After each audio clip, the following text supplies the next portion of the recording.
आज मैं एक सन्यासी के विषय में बात करूंगा। वीडियो थोड़ा अलग होगा, आज डिफरेंट होगा। सन्यासी के जीवन से पावरफुल बिजनेस लेसन्स। ये एक अलग ही सन्यासी है। हिल डिवाइन ग्रेस अभय चरणारविंद भक्ति वेदांत स्वामी श्रील प्रभुपाद। कौन है श्रील प्रभुपाद? ये इस्कॉन के फाउंडर आचार्य हैं। इस्कॉन का नाम तो लगभग पूरी दुनिया ने सुना है, इनका नाम कम लोगों ने सुना है। स्वामी विवेकानंद को तो लोग जानते हैं, लेकिन इनके बारे में कम जानते हैं। आज कुछ ऐसी अद्भुत बातें बताऊंगा, वीडियो से नजर मत हिला दीजिएगा। श्रील प्रभुपाद से आप दुनिया भर के सारे बिजनेस लेसन सीख सकते हैं। आप पंक्चुअलिटी सीखना चाहते हैं, टाइम मैनेजमेंट, लीडरशिप को कैसे तैयार करें, एक इंस्टीट्यूशन को कैसे स्केल करें, बिना पैसे के एक ऑर्गेनाइजेशन को कैसे बिल्ड करें, सस्टेनेबिलिटी कैसे लाएं, प्रोसेस कैसे लेके आए, पीपल स्किल क्या होते हैं, रैपिड एक्सपेंशन, ग्रोथ, स्पीड, ये कैसे आता है। बंगाल में इनका जन्म हुआ था 1896 के अंदर, और इनकी माता का देहांत हो गया था जब ये 14 साल के थे, 1910 में। ये स्कॉटिश चर्च कॉलेज गए थे। यूरोपियन लेड एजुकेशन थी, शुरू से ही बहुत तेज थे। अंग्रेजी में इन्होंने पढ़ाई करी, लेकिन इन्होंने डिप्लोमा या डिग्री जो भी थी ब्रिटिश को रिस्पॉन्ड करते वक्त इन्होंने इंडिपेंडेंस मूवमेंट पर उसको लेने से अस्वीकार कर दिया। गांधी के नॉन कोऑपरेशन मूवमेंट में ये बहुत बड़े कॉन्ट्रीब्यूटर रहे। ये कोई शुरू से सन्यासी नहीं थे। प्रयागराज इलाहाबाद में इनका खुद का फार्मेसी का बिजनेस था, पर 1922 में जब अपने गुरु से मिले, इनके गुरु इनको देख के पहचान गए कि श्रील प्रभुपाद की अंग्रेजी तो इतनी अच्छी है कि जब ये अंग्रेजी में बोलेंगे तो अंग्रेज भी डिक्शनरी खोल करके उस समय समझेंगे कि अंग्रेजी में बोल क्या रहे हैं।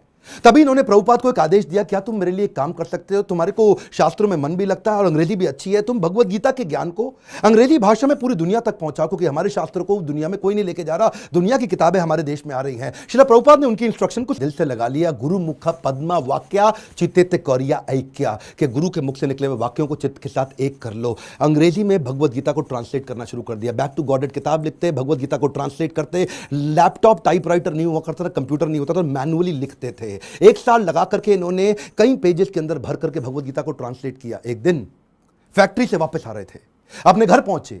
जब घर पहुंचे तो ढूंढने लगे कागज कहां हैं सारे। इतनी मेहनत की, कागज इनको मिल नहीं रहे थे, बड़े परेशान थे उस समय।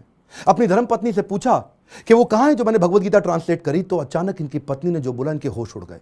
इनकी पत्नी ने कहा, वो सारे तो मैंने कबाड़ी को बेच दिए। बोलो क्यों बेचे? बोला उसके बदले में मैंने चाय खरीद ली, अंग्रेजों ने बताया चाय पीनी चाहिए। प्रभुपाद को बहुत बुरा लगा। अचानक प्रभुपाद ने उनसे पूछ लिया, टी और मी? इनकी पत्नी ने बोल दिया टी। उस दिन उन्होंने अपना घर छोड़ दिया, संन्यास लेने की तैयारी करी। वहां से जाकर के उन्होंने फिर से भगवत गीता लिखनी शुरू करी। बाद में ये वृंदावन चले गए, कई साल वृंदावन रहे, भगवत गीता लिखी, उसकी तैयारी करी। ये पहले से जानते थे कि दुनिया का नंबर 1 देश अमेरिका और अमेरिका का नंबर 1 शहर न्यूयॉर्क, तो मैं शुरुआत न्यूयॉर्क से ही करूंगा। थोड़ा इमेजिन करिए, 70 साल का किसी बूढ़े व्यक्ति का चित्र लेके आइए अपने मन में। 70 साल की उम्र में 32 दिन की जहाज की लंबी यात्रा, जिसमें रास्ते में इनको 2 बार हार्ट अटैक आ गया। कुछ केवल साथ में $7 लेके कुछ किताबें लेकर निकल पड़े। वहां कोई इनको जानता नहीं था। ये जानते थे कि मैं अकेला हूं और मैं सब कुछ नहीं कर सकता। मैं सब कुछ नहीं कर सकता, इसका मतलब ये थोड़ी कि मैं कुछ भी नहीं कर सकता।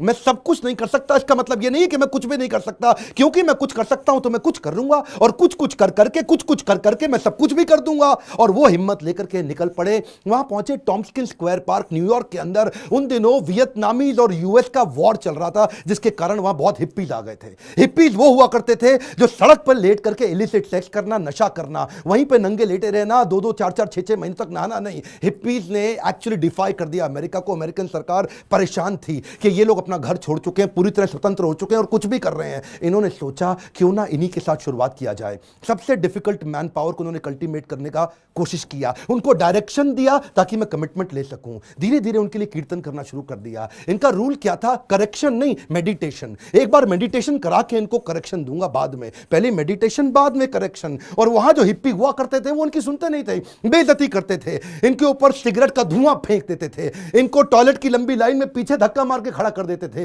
इनका सामान चोरी कर लेते थे, इनकी बेइज्जती करते थे। पर प्रभुपाद उनके लिए फिर भी भोजन बनाते थे, उनको सुबह शाम भगवत गीता पे कथा सुनाया करते थे, उनके साथ बैठ के कीर्तन करते थे। उनको धीरे धीरे मजा आने लगा। प्रभुपाद ने एक दिन उनसे पूछा, तुम नशा क्यों करते हो? तो बोले, सर मेरे को ना I want to stay high. मैं नशा क्यों करता हूं? मुझको अच्छा लगता है, I want to stay high. तो प्रभुपाद ने कहा, मैं तुमको ऐसा नशा दूंगा which will keep you high forever. उन्होंने बोला, ऐसा नशा है आपके पास? बोले, वो कौन सा नशा है? बोले, हरिनाम का नशा है। मैं तुमको हरि नाम लेना सिखाऊंगा, मैं तुम्हें भगवत गीता पढ़ना सिखाऊंगा। अगर तुम कृष्ण के आदेशों को समझ पाए तो वो सबसे ऊंचा नशा है। जिसको वो नशा लग गया आध्यात्मिक जीवन का, तो भौतिक जीवन के नशे उसके सामने बहुत छोटे पड़ जाएंगे। धीरे धीरे लोगों ने उनकी बात सुननी शुरू करी। ये लोग अपना घर बार पहले ही छोड़ चुके थे। प्रभुपाद को समझ में आ गया, ऐसी मैन पावर जिसका कहीं दुनिया में अटैचमेंट नहीं, उनको कल्टीवेट कर गया तो ये मेरे मूवमेंट को पूरी दुनिया में फैला सकेंगे। ये अंग्रेज है और अंग्रेजों की बात पूरी दुनिया जानती है। इसीलिए हंट द राइनोसरस, अगर शिकार करना है तो गेंडे का शिकार करो। प्रभुपाद ने सबसे कठिन मुद्दा उठाया और उसके बाद अमेरिका की सरकार भी प्रभुपाद को धन्यवाद करती थी कि तुमने ऐसे लोगों को नशा छुड़वा दिया। वो सारे हिप्पी हैप्पी बन गए। क्या, कम ऑन, दोबारा सुनिए, हिप्पीज को हैप्पी बना दिया इन्होंने। कैसे हैप्पी बनाया? उनको गुलाब जामुन बना बना के अपने हाथ से खिलाते थे, उनको कथा सुनाते थे और धीरे धीरे उनका हृदय में परिवर्तन आया। और वहीं से प्रभुपाद ने, ये लीडर्स ऑफ लीडिंग लीडर थे प्रभुपाद, मेरी बात सुनिए, एम्पावर करते थे, लीडर्स ऑफ लीडिंग लीडर। इतना विश्वास डाला उनमें, इतना ट्रस्ट डाला उनमें कि उनको बोला यहां से तुम मेरे सारे शिष्य बन चुके हो। 10,000 शिष्य उन्होंने बनाए धीरे धीरे करके यूएस के अंदर। 2 को उन्होंने भेजा यूरोप में, 2 को भेजा अफ्रीका, फिर 2 को ऑस्ट्रेलिया, फिर 2 को रशिया, फिर 2 को इंडिया। ऐसा करते करते उन्होंने सब जगह लोगों को अलग अलग भेजा और बोला अब इस भगवत गीता को तुम लेके जाओ। मैंने तुमको सिखाया, अब तुम दूसरों को सिखाओ। 1965 से 1977 तक लगभग 11-12 साल इन्होंने पूरी तरह अपने आप को झोंक दिया। पैसे की कमी थी इनके पास, सोचा पैसा नहीं है तो अगरबत्ती, पूजा में काम आने वाली अगरबत्ती का बिजनेस इन्होंने अपने शिष्य को करना समझाया।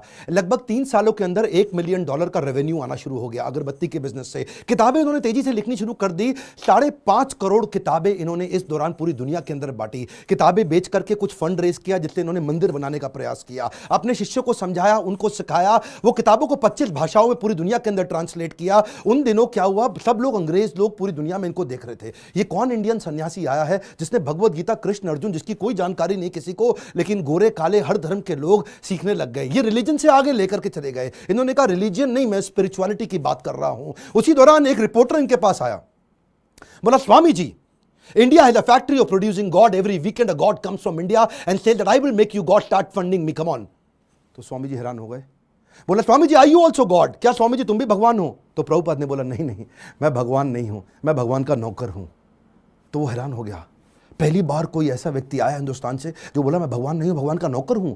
तो प्रभुपाद ने बोला नहीं, मुझसे गलती हो गई, मैं भगवान का नौकर भी नहीं हूं, मैं भगवान का नौकर बनने का प्रयास कर रहा हूं। I am all a servant of God, but it is for you to recognize. सारे अमेरिका के अंदर अखबारों में छप गया कि पहली बारी कोई ऐसा इंडियन आया जो बताता है I am trying to become servant of God, I am not God. उन्हीं दिनों हेनरी फोर्ड के पोते एल्फ्रेड फोर्ड इनसे मिलने के लिए आए।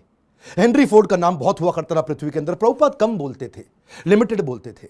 जब एल्फ्रेड फोर्ड इनसे मिलने आए तो प्रभुपाद ने केवल उनसे एक ही क्वेश्चन पूछा, where is Henry Ford now? अब हेनरी फोर्ड जीवित नहीं थे, बस केवल उनकी आंखों में आंख डाल के प्रश्न पूछा।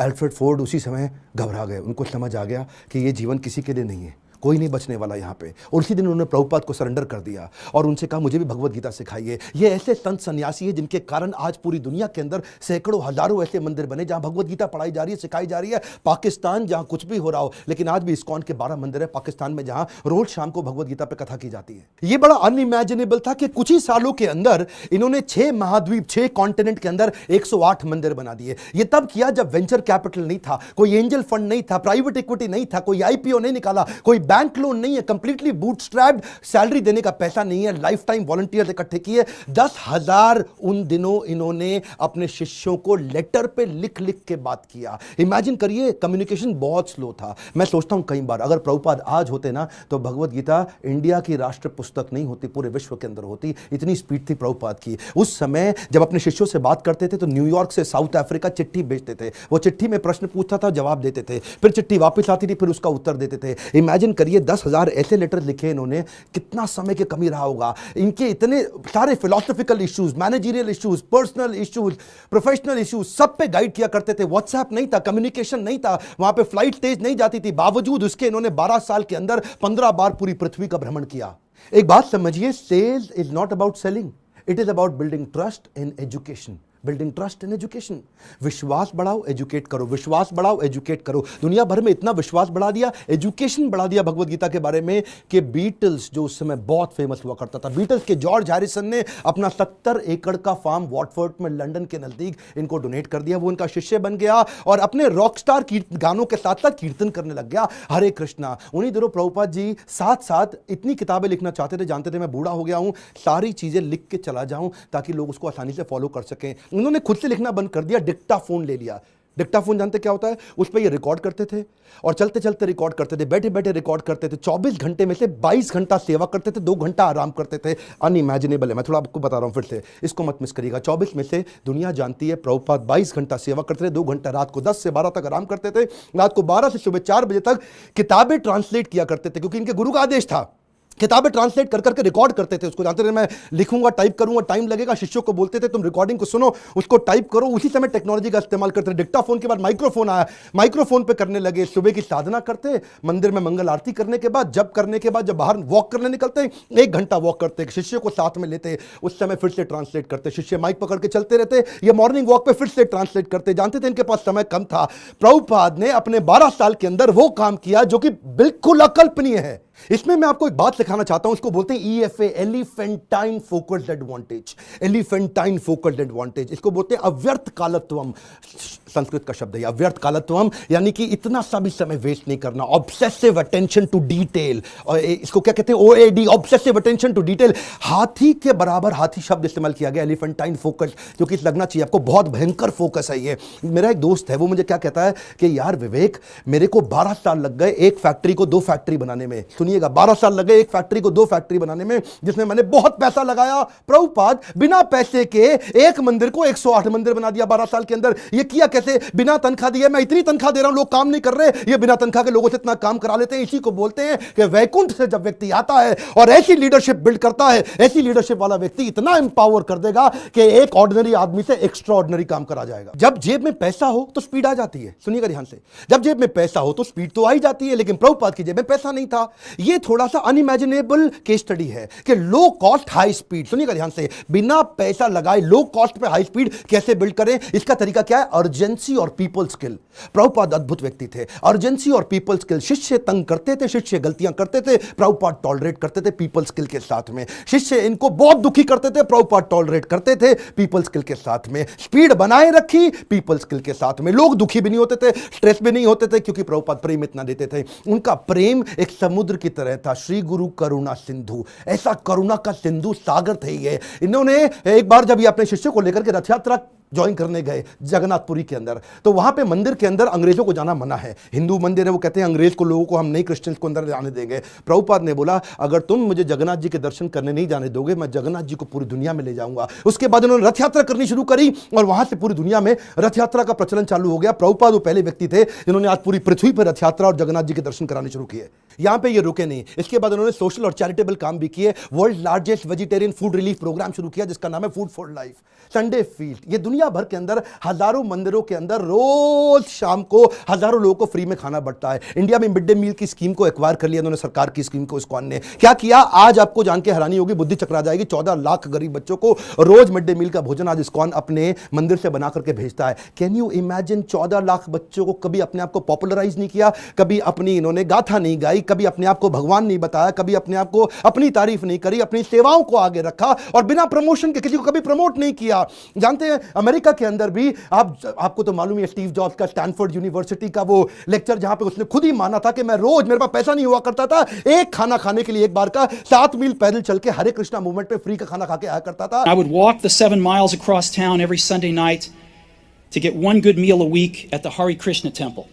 वैसे एक बात बताऊं, सुषमा स्वराज बोल बोल के थक गई थी कि भगवत गीता को राष्ट्रीय पुस्तक घोषित कर दो, श्रीमद् भगवत गीता को राष्ट्रीय पुस्तक घोषित किया जाए। आज ये प्रभुपाद के चलते न्यू जर्सी की सेटन हॉल यूनिवर्सिटी के अंदर भगवत गीता को कंपलसरी कर दिया। हरे कृष्णा मूवमेंट से भगवत गीता को लेके कैम्ब्रिज इंटरनेशनल यूनिवर्सिटी यूके के अंदर 2020 से वहां पे भी किताबें कंपलसरी कर दी कि भगवत गीता सिखानी चाहिए। क्यों? क्योंकि ये आपको वैल्यूज देंगी, मोरालिटी देंगी, कैरेक्टर देंगी, एथिक्स देंगी, प्रिंसिपल देंगे, ताकि आप एक इंसान को मजबूत बना सको।